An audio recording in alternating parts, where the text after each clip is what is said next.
पुण्यात्माओं, भक्ति से बढ़ के गुरुदेव ने बताया कि भगत का दूसरा कोई काम नहीं होता है। तो भक्ति हम जब भी करें, भक्ति क्या? परमात्मा के मंत्र, परमात्मा की आरती और परमात्मा का सत्संग। इन चीज़ों में हम बिल्कुल भी जल्दबाजी ना करें। हम जब भी तीनों समय की आरती करें, चाहे हम टाइम से करें या फिर हमारा टाइम आउट हो जाए, तो भी हम जैसे ही हमें समय मिले, हम पुण्यात्माओं बिल्कुल प्यार के साथ में, बिल्कुल प्रेम के साथ में हमने इन आरतियों को, हमने इन मंत्रों को ट्रेन की तरह नहीं खींचना है। हमने अपने सिर पे बोझ नहीं समझना है, भार नहीं समझना है कि ये तो करनी है, फॉर्मेलिटी नहीं निभानी है। परमात्मा अंतर्यामी है, वो पल पल हमारे ऊपर उसकी नज़र है, वो हमारे भावों से परिचित है, वो अंतर्यामी है, वो अंदर से भाव देखता है, क्या भाव हैं इसके। हम जब भी आरती करें बिल्कुल प्यार के साथ में करें और धीरे धीरे करें। आज हम यहाँ पे भोग की आरती कर रहे थे, हम लोग इतना आराम से नहीं कर रहे थे, प्यार से नहीं कर रहे थे। हमने फॉर्मेलिटी नहीं करनी, समय पास नहीं करना, ये नहीं सोचना कि चलो अब आए हैं, साथ संगति से जुड़ गए, भोग की आरती तो करनी पड़ेगी। उस भोग की आरती के करने का कोई फ़ायदा नहीं मिलेगा यदि हम अपने सिर में दर्द समझ के या फिर एक प्रकार से बोरिंग समझ के अगर हम इन आरतियों को करेंगे तो इन आरतियों का कितना बड़ा प्रतिफल है ये हमें आज नहीं पता चलेगा, आज नहीं मालूम पड़ रहा हमारे को। एक मोबाइल से दूसरे मोबाइल में लाखों रुपया सेकंडों में भेज दिए जाते हैं, पैसा उड़ता हुआ दिखाई नहीं देता लेकिन वो पहुंच गया। पहले बैंक में जाते थे 1 लाख रुपया लेके बैग में, ऐसा लगता था हाँ 1 लाख रुपया बैंक में जमा करा के आ गया।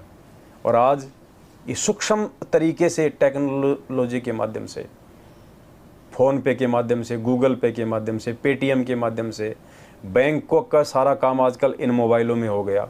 आप लाखों रुपया किसी के भी अकाउंट में 2 मिनट में ट्रांसफ़र कर सकते हो। ये सूक्ष्म, तो इसी प्रकार ये भक्ति है जो परमात्मा ने हमारे को दी है।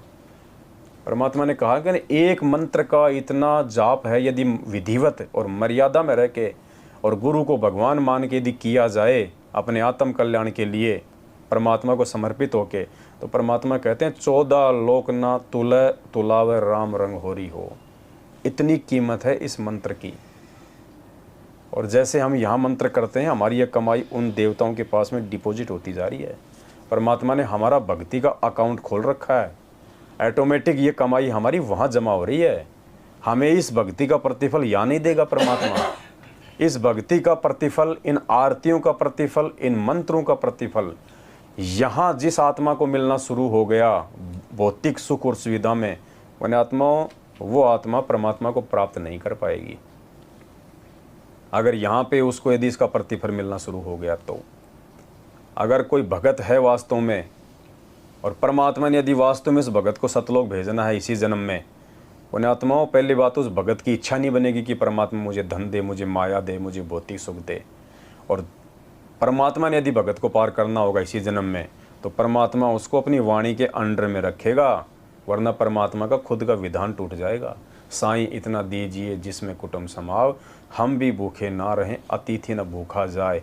परमात्मा हमारे को मीठा मीठा दुख और दर्द दे के रखेगा, हमारे को पैसों में परमात्मा गर्क नहीं करेगा। मालिक कहते हैं सुख के माथे पत्थर पड़े जो नाम हृदय से जाए, बलिहारी उस दुख के ऊपर जो पल पल नाम रटाए। ये पहचान है, ये लक्षण है, इसको नोट कर लेना। आपके घर में यदि बेइंतहा पैसा आने लग गया, समझ लीजिए आपकी मर्यादाओं में त्रुटि है और परमात्मा आपकी भक्ति के प्रतिफल में आपको वो पैसा दे रहा है, आपको माया दे रहा है। या तो समय रहते उस गलती को पहचान के और हृदय से परमात्मा से समायाचना कर लीजिए और आगे के लिए परमात्मा से संकल्प करके वचनबद्ध हो जाइए कि परमेश्वर तेरी वाणी में चलूँगा। काम धंधा यदि ज़्यादा फैला हुआ है, पुण्यात्मा सीमित कर दो। 2 फैक्ट्री हैं, समय रहते एक पे आ जाओ। अनावश्यक धन घर में आवश्यकता नहीं है। तुम ये ना सोचना कि मेरी वजह से 20 आदमी अपना परिवार चला रहे हैं, उस भगवान की वजह से पूरी दुनिया अपना पेट पाल रही है। सबका पेट वो पालने वाला है, हम पालने वाले नहीं हैं। हम किसी का ठेका ना लें, कल को तुम मर गए एक्सीडेंट में, कौन पालेगा फिर उनका पेट? तो हमने तो भगवान की वाणी में आना है कि साईं इतना दीजिए जिसमें कुटुंब समाव, हम भी भूखे ना रहें साधु न भूखा जाए।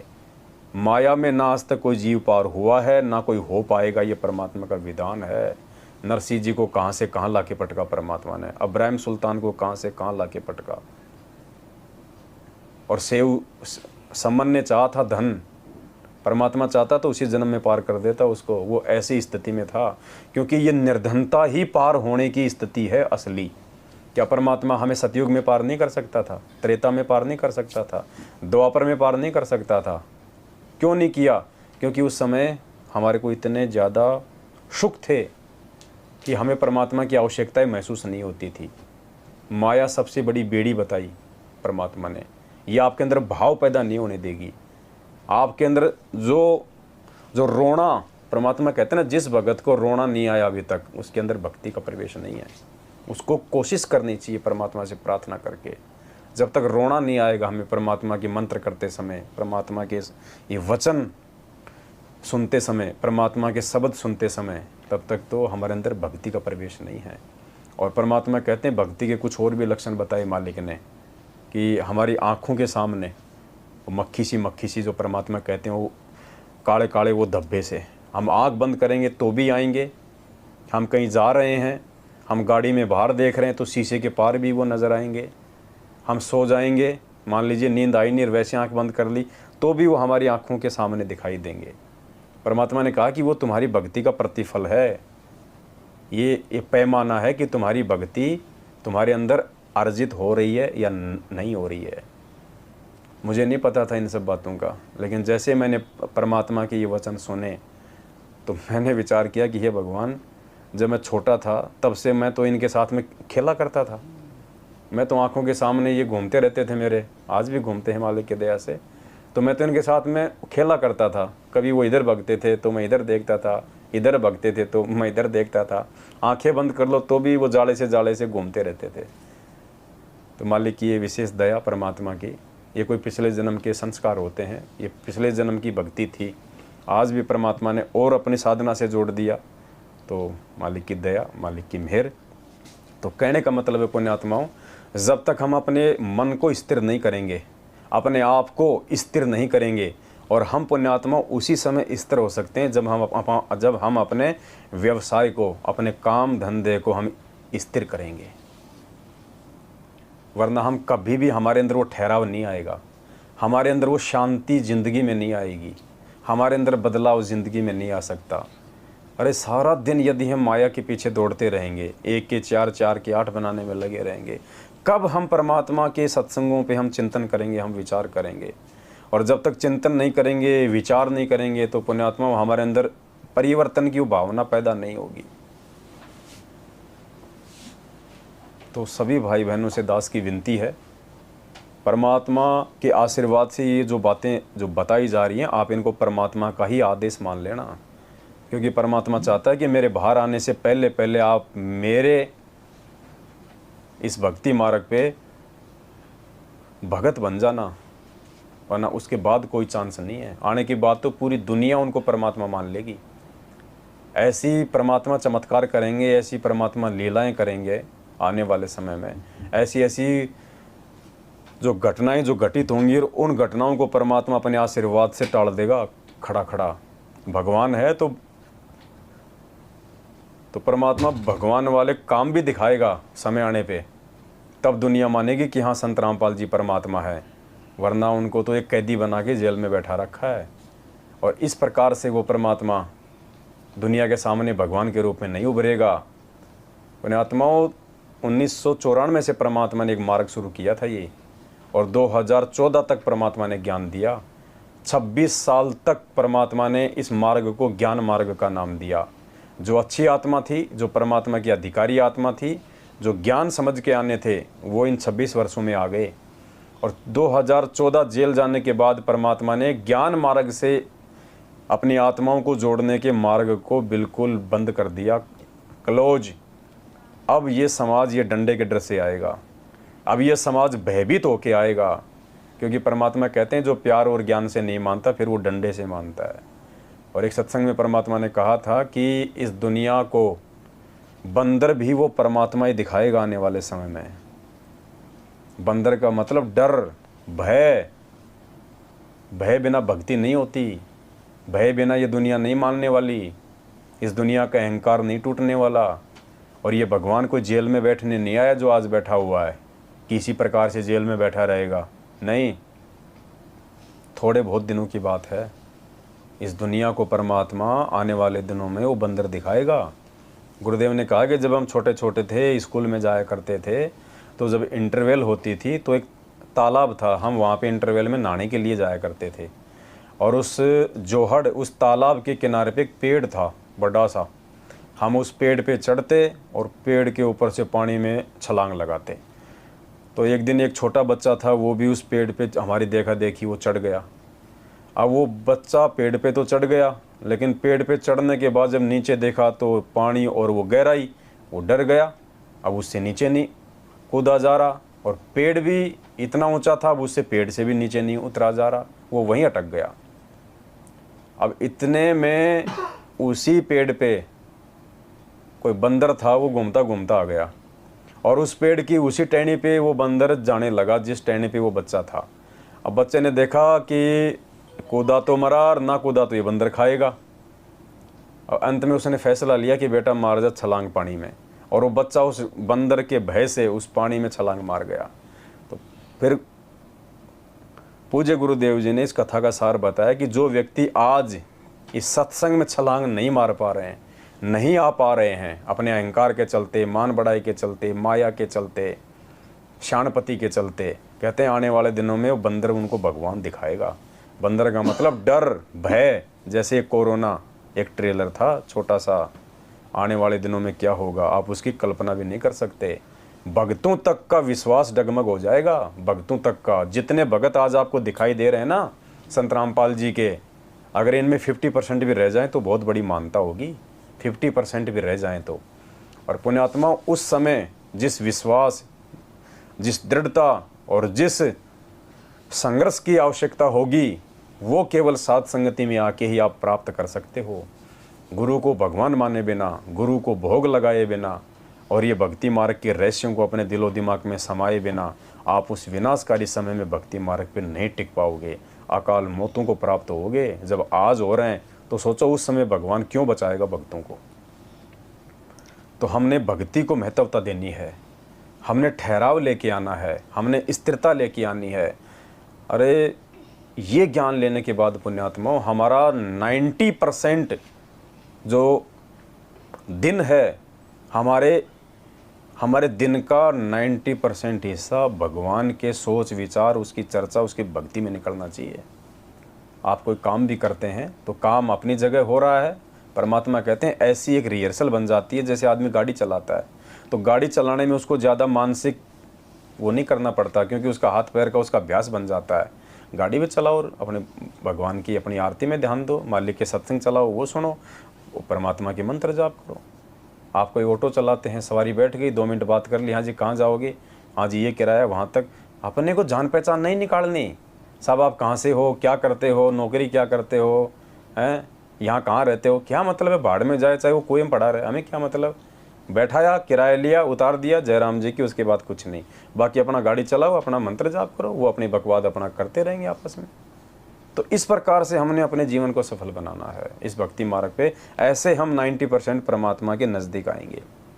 तो जब भी हम आरती करें परमात्मा की, चाहे भोग की आरती हो, चाहे तीनों समय की आरती हो, चाहे परमात्मा के मंत्र हों, गुरुजी कहते हैं जितने करो उतने ठहराव के साथ में करो, शांति से करो, मन लगा के करो, सुरती नृत्य मन और पवन के साथ में करो, तब इन मंत्रों का वो लाभ मिलेगा, वरना नहीं मिलेगा। और दूसरी बात परमात्मा ने बताया कि बिना विश्वास के ये मंत्र काम नहीं करेंगे। चाहे आप कोई सा मंत्र ले लो, कहे कबीर सुनो वे साधो मैं तो हूँ विश्वास में। और ये विश्वास पुण्यात्माओं तब तक पैदा नहीं हो सकता जब तक आप अपने घर में 2-2 भगवानों को आप रखोगे। दो पतियों वाली औरत कभी भी पतिव्रता नहीं हो सकती। तो भाई हमें तो भगवान ने, सत्सेवकों को तो भगवान ने पतिव्रता पद पे लाके खड़ा कर दिया है। हमने तो वो दाढ़ी मूंछ वाली कागज़ की फ़ोटो को अपने अपने घरों से निकाल दिया है। हमारे घरों में ना वो फ़ोटो है, ना हमारे वो दिलो दिमाग में फ़ोटो है, ना हम उस फ़ोटो को मानते हैं, ना हम उस फ़ोटो को पूजते, क्योंकि हमें वास्तविकता का पता चला गया कि उस फोटो से बाहर निकल के वो असली परमात्मा आज हमारे सतगुरुदेव जी के रूप में धरती पे प्रकट है। हमें फ़ोटो से कोई लेना देना नहीं है, साक्षात उस परमात्मा को पूजना है। और फोटो भी पूजेंगे तो सतगुरु रामपाल जी भगवान की पूजेंगे, ताकि हमारे भाव बनेंगे तो उस भाव के प्रतिफल में हमें हमारा परमात्मा याद आएगा, सतगुरु याद आएगा हमें। कहते हैं कबीरा दर्शन साधु का, मुख पे बसे सुहाग, दरस उन्हीं को होते हैं जिनके पूर्ण भाग। तो दाढ़ी मूंछ वाली फ़ोटो के तो दर्शन भी आपको नरक में लेके जाएंगे, क्योंकि काल उसका रूप बना सकता है। उसने मांग रखा हमारे को ठगने के लिए, कई बार आपको वीडियो दिखा दी है। तो हमारे सत्सेवक भाई बहनों के तो घरों से, हमारे दरबार से, हमारे दिलो दिमाग से वो फ़ोटो परमात्मा ने हटा दी है। और हमारा केवल एक ही गुरु है, वही हमारा इष्ट है, वही हमारा भगवान है, वही हमारा परमात्मा है, सब कुछ वही है।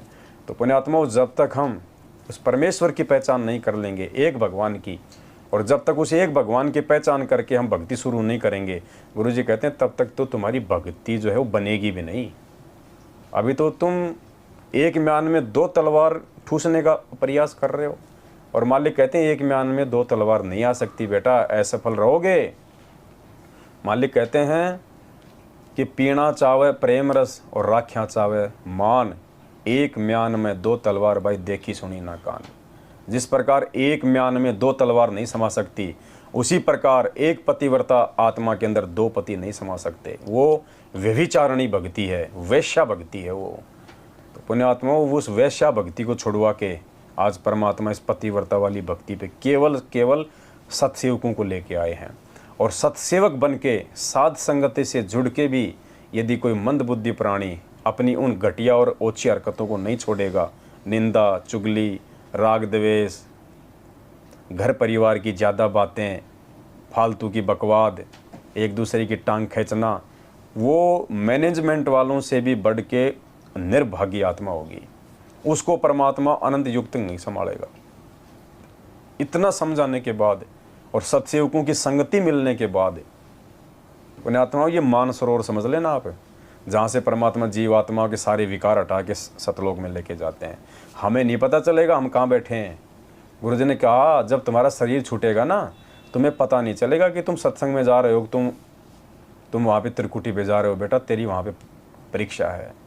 तो आज हम इस सत्संगति में बैठे हैं, हमें लग रहा है कि ये भगत जी का मकान है, हम 8-10 भाई बहन बैठे हुए हैं, क्या पता ये त्रिकुटी हो, क्या पता ये वो मानसरोवर हो। जब गुरुजी ने कह दिया तुम्हें आभास ही नहीं होगा कि तुम सत्संग में जा रहे हो या तुम त्रिकुटी पे जा रहे हो, तो हम ये कैसे कह सकते हैं आज कि हम यहाँ पे, हम भगत जी के हम मकान पे बैठे हैं। और ऐसे ही परमात्मा कोई दिन उड़ा ले जाएगा। तो हमने तो जब भी हम साथ संगति में बैठे हैं, परमात्मा की चर्चा में बैठे हैं, हम तो ये सोच के बैठे हैं कि क्या पता परमात्मा यही मेरी लास्ट परीक्षा और इसी परीक्षा के माध्यम से परमात्मा मेरा उद्धार कर दे, मेरा बेड़ा पार कर दे। तो बहुत सोच समझ के अपने पुण्यात्माओं, ये जो फोटोएं जो हम रखते हैं ना अपने घर पे, आम व्यक्ति तो इनको फोटो मान सकता है, लेकिन अगर आप सत्सेवक हैं और आपको विश्वास अपने गुरुदेव भगवान पे कि यही कबीर परमात्मा है, आप कभी ध्यान से देखना उस फोटो की तरफ और मन में विचार करना कि मेरा परमात्मा फोटो से बाहर निकल के भी आ सकता है क्या। आपको आत्मिक रूप से फील होगा कि हाँ, मेरा परमात्मा जो चाहे सो कर दे। जब वो खंबा को पाड़ के नरसिंह रूप में उस खंबे से प्रकट हो सकता है, तो फोटो से क्यों नहीं हो सकता। फोटो को फोटो ना समझें, हम हलवा उस कागज के टुकड़े के आगे नहीं रख रहे। हमारा भगवान सूक्ष्म रूप में आके उस हलवे को जो है खाता है, भोग को परमात्मा ग्रहण करता है। क्योंकि भगत यदि सच्ची भाव से, सच्ची श्रद्धा से अपने गुरु जी को भोग लगाएगा, हम क्या प्रार्थना करते हैं कि हे परमपिता परमात्मा सतगुरु रामपाल जी भगवान, आप जी का भोग प्रसाद तैयार है, परमात्मा अपनी पवित्र रसना से इसे पवित्र करें। अगर भगत यदि सच्चे मन से ये बात कहेगा परमात्मा को, तो मजबूरन भगवान को भोग लगाने के लिए आना पड़ेगा। भगत के वश में है भगवान, आना पड़ेगा भगवान को। और भगत को विश्वास नहीं है, खाली जुबान से बोल रहा है और कोई मतलब ही नहीं है, तो भगवान नहीं आएगा। परमात्मा कहते हैं कौन कहता है भगवान खाते नहीं, कौन कहता है भगवान खाते नहीं, तुम बेर सबरी के जैसे खिलाते नहीं। और कौन कहता है कि भगवान आते नहीं, तुम मीरा के जैसे उसको बुलाते नहीं। ये परमात्मा तो तैयार खड़ा है, लेकिन कमी सिर्फ हम में है। तो पुण्यात्मा, ये मौका है जेल से बाहर आने से पहले पहले हम अपनी कमी को दूर करें।